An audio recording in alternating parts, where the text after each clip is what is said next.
Hello friends, स्वागत है आप सभी का आपके अपने यूट्यूब चैनल लर्निंग नीट पर। और जैसा कि आपको पता है, डेली सुबह 10 बजे की आपकी क्लास होती है लैंग्वेज क्लास। देखते हैं यहाँ पे हम हिंदी, संस्कृत, इंग्लिश एक साथ। इंपॉर्टेंट क्यों है ये हर बार मैं आपको बताती हूँ, रोज़ रिपीट करती हूँ, ताकि जो न्यू व्यूवर्स हैं वो भी समझ सकें कि कोई भी शिक्षक भर्ती परीक्षा या टेट एग्जाम आप देने जाते हैं तो उसमें 2 हिस्सा आपका लैंग्वेज का यानी भाषा का रहता है। 2 भाषाएं आपको चुननी पड़ती है। बात करते हैं सुपर टेट की, तो 150 में से 40 नंबर सिर्फ लैंग्वेज का रहता है। हिंदी, संस्कृत, इंग्लिश तीनों कंपलसरी रहती है। आप समझ सकते हैं कि 150 में 40 नंबर बहुत ज़्यादा वेटेज होता है। और कहीं ना कहीं भाषा है जो कि आपने बचपन से पढ़ी है, तो एक बहुत ज़्यादा चांसेस बनते हैं कि 40 में से आप 35 तो हर हाल में कितना भी कठिन स्तर का आ जाएगा तो आपका बनना ही बनना है। क्योंकि इसमें साहित्य से प्रश्न भी नहीं आते हैं, बेसिकली ग्रामर से आते हैं जो आपने बचपन से पढ़ रखी है। तो यहाँ पे चलिए स्टार्ट करते हैं। सब्सक्राइब ज़रूर कर दीजिएगा अगर आप इस चैनल पर न्यू है। तो स्टार्ट करते हैं। तो आज का जो पहला प्रश्न है वो है कि निम्न में से कौन सा वर्ण जो है अघोष है? च, ज, झ या अणा? फटाफट से देख लीजिए।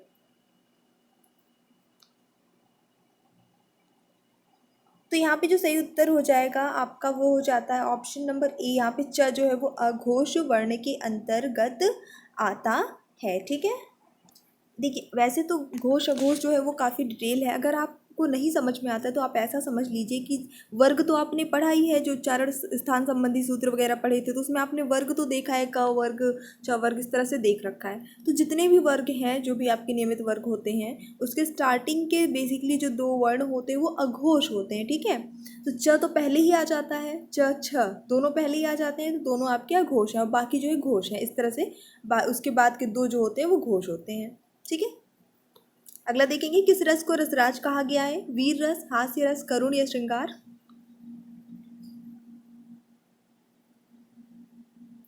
तो यहाँ पे जो सही उत्तर हो जाता है इस प्रश्न के लिए वो होता है श्रृंगार रस को रसराज कहा गया है। आज आकाश में ब्लैंक छाए हैं, मतलब कि ब्लैंक नहीं छाए हैं, इनमें से कुछ छाया है। आपको बताना है क्या छाए हैं। जलज, जलधि, जलद, नीरद, नीरज, सॉरी नॉट नीरद। तो सही उत्तर यहाँ पे होगा जलद छाए हैं, मतलब कि बादल छाए हैं। जिन शब्दों की उत्पत्ति का पता नहीं चलता उन्हें क्या कहा जाता है? विदेशज, देशज, तत्सम या तद्भव? जिनके बारे में पता नहीं चलता कि ये कहाँ से उत्पन्न हुए हैं, कहाँ से आए हैं, तो ऐसे शब्दों को हम देशज शब्द कहते हैं। बेड़ा पार होना, इस मुहावरे का क्या अर्थ है? योजना में सफल होना, योजना में असफल होना, नदी पार कर लेना या हथकड़ी खुलना? और सही उत्तर इस प्रश्न के लिए जो होगा आपका वो ऑप्शन नंबर ए हो जाता है, योजना में सफल होना। बढ़ेंगे हमारे अगले प्रश्न की ओर। दशानन में कौन सा समास है? बहुब्रीहि समास, कर्मधारय समास, द्विगु समास या तत्पुरुष?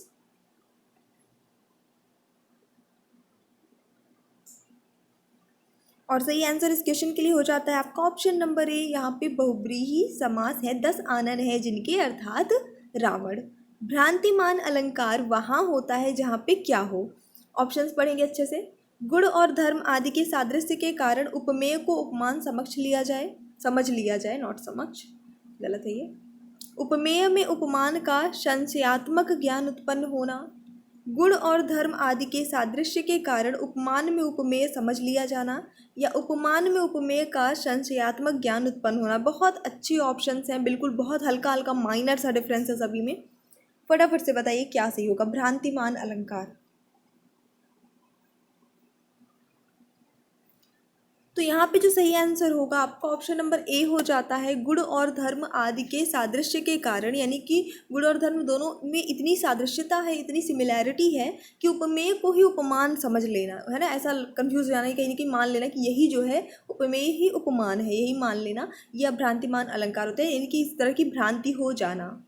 तिरस्कार, इसका आप करिए संधि विच्छेद। फटाफट से देख लीजिए, तिरस धनकार, तिरह धनकार, तिह धनकार या तिरधनकार?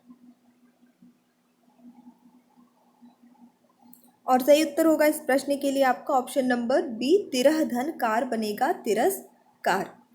ठीक है, जितने भी लोगों ने बी गेस किया था बिल्कुल सही है आंसर। भभूत, इस या तत्सम क्या बनेगा?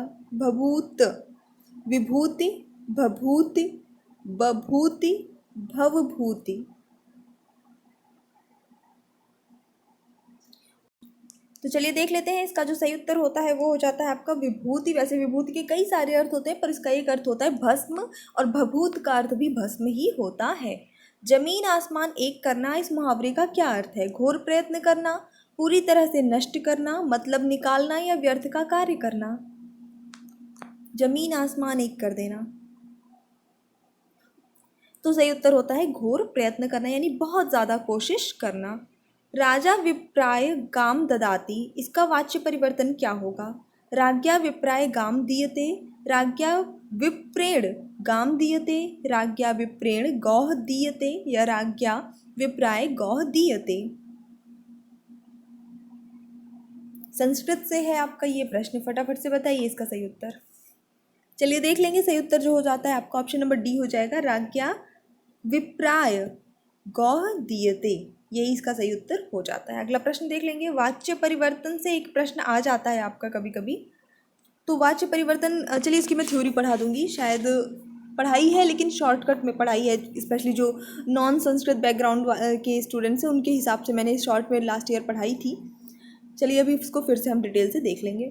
बालक को लड्डू अच्छा लगता है, इस वाक्य का संस्कृत अनुवाद क्या होगा? बालकम मोदकम रोचते, बालकस्य मोदकम रोचते, बालकाय मोदकम रोचते, या फिर बालकात मोदकम रोचते।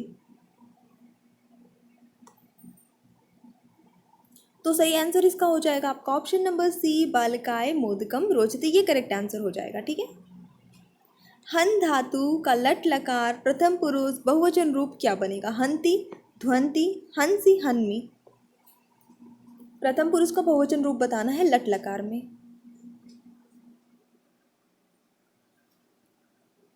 तो यहाँ पे जो सही आंसर होगा वो बनेगा आपका ऑप्शन नंबर बी, ध्वंति बनेगा। अक्षधन ऊहिनी, अक्षौहिणी इसका जब संधि होती है तो बनता है। तो यहाँ पे बताना है कौन सी संधि है, दीर्घ, गुण, वृद्धि, पररूप। अभी मैंने आपको संधि पूरा क्या होगा ये भी बता दिया है, तो थोड़ा सा आपको एक आइडिया तो मिल ही गया। तो जैसा कि मैंने बोला क्षौहिणी बनता है, अ की मात्रा आ जाती है मतलब कि, है ना। तो जब अ की मात्रा आ रही है तो यहाँ पे वृद्धि संधि हो गई, ऑप्शन नंबर सी से ये आंसर हो जाता है इस प्रश्न के लिए। कौन से स्वर ह्रस्व नहीं होते हैं? सारे ऑप्शंस आपके सामने हैं, बस उसी में से आपको गेस कर लेना है।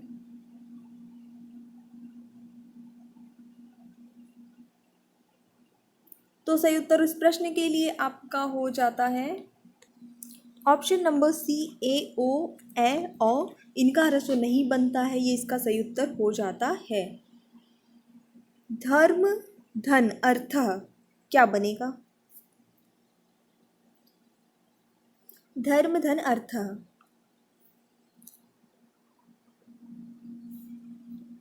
तो यहाँ पे आपके पास धर्मार्थ ऑप्शन है, धर्मार्थ ऑप्शन है, थोड़ा सा देखिएगा, धर्मार्थ, ये धर्मार्थ लिखा हुआ है। ठीक है। फिर उसके बाद आपका नेक्स्ट जो लिखा है वो भी धर्मार्थ लिखा हुआ है, और लास्ट में धर्मार्थ लिखा हुआ है। चलिए देख लेंगे, सही उत्तर हो जाता है आपका ऑप्शन नंबर ए, धर्मार्थ, इसका करेक्ट आंसर हो जाता है। किम शब्द का स्त्रीलिंग में चतुर्थेक वचन में कौन सा रूप बनेगा? चतुर्थी विभक्ति का एक वचन, इसका अर्थ जब इस तरह से लिखा हो तो हमेशा ध्यान रखिए कि चतुर्थ और फिर एक, ये दोनों जुड़े हुए हैं। तो चतुर्थी विभक्ति एक वचन पूछा है स्त्रीलिंग का, किम शब्द का। तो सही उत्तर होगा इस प्रश्न के लिए आपका ऑप्शन नंबर ए, कस्य बन जाता है। अगला प्रश्न देखेंगे इसी के साथ। भृशम शब्द का सही प्रयोग या सही अर्थ कह सकते हैं कि क्या है, किस चीज़ के लिए प्रयोग किया जाता है? कम, अधिक, सुख या दुख? भृशम, तो सही उत्तर होगा इस प्रश्न के लिए अधिक के लिए यूज़ किया जाता है, ये आपका ऑप्शन नंबर डी सही होता है। अतिथि में कौन सा समास है? नई बहुब्रीहि, नई तत्पुरुष, प्रादि तत्पुरुष, या गति तत्पुरुष? अब मैंने आपको तत्पुरुष समास के प्रकार, बहुब्रीहि समास के प्रकार, ये सब कुछ पढ़ा दिया है, थ्योरी पढ़ा दी है इसके भी कुछ दिन पहले ही, तो ये तो क्लियर हो गया है आपका कॉन्सेप्ट। तो यहाँ पे सही उत्तर होगा आपका ऑप्शन नंबर बी, नई तत्पुरुष। अगला प्रश्न देख लेते हैं। पीताम्बरम में समास जो है कौन सा है? बहुब्रीहि कर्मधारा है, तत्पुरुष या द्वंद्व? पीताम्बरम,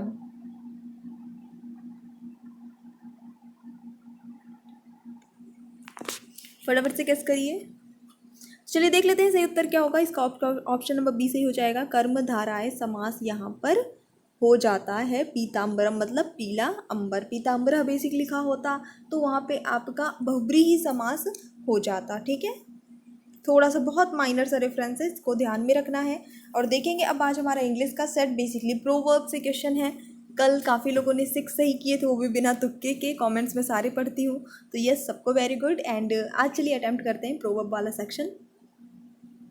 अच्छा लग रहा है कि इस वक्त आप लोग कर रहे हैं इंग्लिश में, मतलब इम्प्रूवमेंट आनी ज़रूरी है। सो चलिए देखते हैं। Choose the correct proverb. It ever rains but pours, it takes 3 to make a quarrel, kill not the goose that lays the golden eggs, और किलिंग 3 बर्ड्स विथ 2 स्टोन। इनमें से कौन सा एक सही प्रोवर्ब है? प्रोवर्ब बेसिकली जो आपके हिंदी में जिसे आप मुहावरे, लोकोक्ति ये सब कहते हैं ना, वही चीज़ है। तो सही आंसर हो जाता है यहाँ पे आपका option number C, kill not the goose that lays the golden eggs, यानी कि सोने के अंडे देने वाली मुर्गी को मारना नहीं चाहिए। ठीक है, अगला देखते हैं। Fill in the blank with suitable word, a stitch in time saves blank. तो ये एक प्रोवर्ब है, इसको आपको कंप्लीट करना है। 1 2 9 11, और सही आंसर होगा आपका option number C 9, a stitch in time saves 9, यानी कि समय रहते ही अगर हम कोई भी चीज़ कर लेते हैं, कोई भी सुधार कर लेते हैं किसी चीज़ में, तो आगे जाके हमें ज़्यादा बचत हो पाती है। Complete the proverb by choosing correct alternate, यहाँ पे भी कंप्लीट करना है। Barking dogs blank bite, frequently, rarely, seldom, regularly. कहना तो ये चाहता है वही कि भौंकने वाले कुत्ते काटते नहीं हैं, या रेयरली ही काटते, पर यहाँ रेयरली आएगा नहीं। ठीक है ना, ये मैं समझाने की दृष्टि से बोल रही हूँ। तो यहाँ पे जो सही आंसर होगा आपका ऑप्शन नंबर सी हो जाएगा, शेल्डम आएगा, जो कि एक प्रोवर्ब है। पूरा सेंटेंस कंप्लीट होने के बाद, the empty vessel blank much, sounds much, cost much, sells और वेट। हिंदी में एक टू है ना, थोता चना बाजे घना, समझ लीजिए उसी के लिए ये इंग्लिश में है प्रोवर्ब। तो यहाँ पे आपका ऑप्शन नंबर ए आ जाएगा, एम्प्टी वेसल, यानी जो खाली बर्तन होते हैं वो आवाज़ ज़्यादा करता है। ओके, नेक्स्ट देख लेते हैं। As you blank sow shall you reap, fill empty sow और टेक।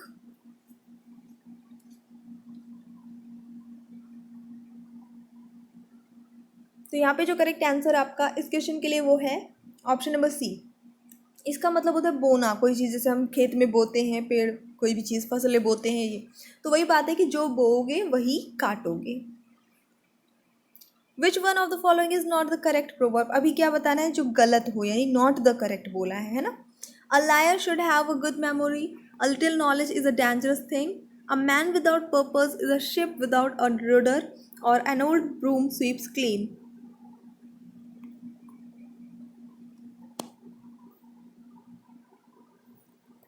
सो देख लेते हैं यहाँ पे जो गलत है वो है आपका option number D, an old broom sweeps clean, यानी कि ये कहना चाह रहा है कि पुरानी झाड़ू जो होती है वो बहुत अच्छे से सफाई करती है। Is this possible? A new होगा ना, a new broom sweeps clean, तो ये होता है आपका सही प्रोवर्ब, न कि ओल्ड। नई झाड़ू अच्छा ही साफ करती है, कहने का ये सेंस है।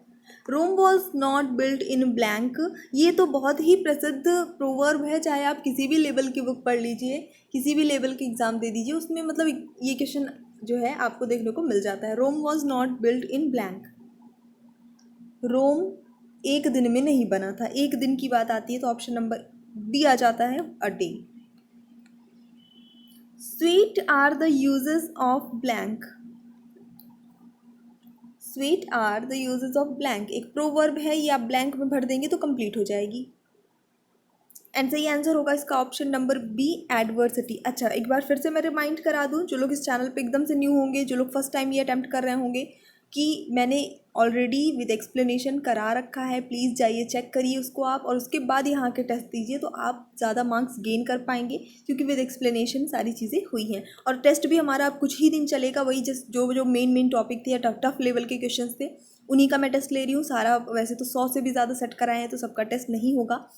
रिवीजन ज़रूर बीच बीच में, मैं ऐसे बीच बीच में कराती रहूँगी, लेकिन उसके बाद हमें आगे भी बढ़ना है, आगे के क्वेश्चंस भी देखने हैं ना, डेली टेस्ट ही पॉसिबल नहीं हो पाएगा लंबे समय तक। Complete the following proverb by choosing the correct word. If winter comes can blank be far behind, winter, summer, autumn और spring.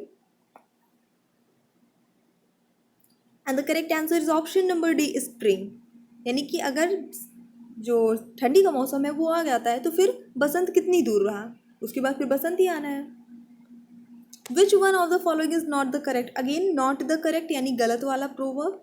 Live not to eat but eat to live, living from hand to feet, love me love my dog, make hay while the sun shine. अच्छा प्रश्न है ये। तो यहाँ पे आपका option number B जो है वो गलत है। फीट मतलब क्या होता है, पैर होते हैं आपके जो, ठीक है, पंजे पैर के। तो हाथ से पैर तक कोई नहीं जीता है, हाथ से मुंह तक, है ना, जीता है। तो ये इसका होना चाहिए living from hand to feet, यानी कि अपनी बेसिक ज़रूरतों के साथ ही जीना, ये इसके लिए यूज़ किया जाता है। सो ये हमारा आज का सेशन था। I just hope you like the class. If you like don't forget to like share and subscribe. So thanks for watching, keep studying and bye bye.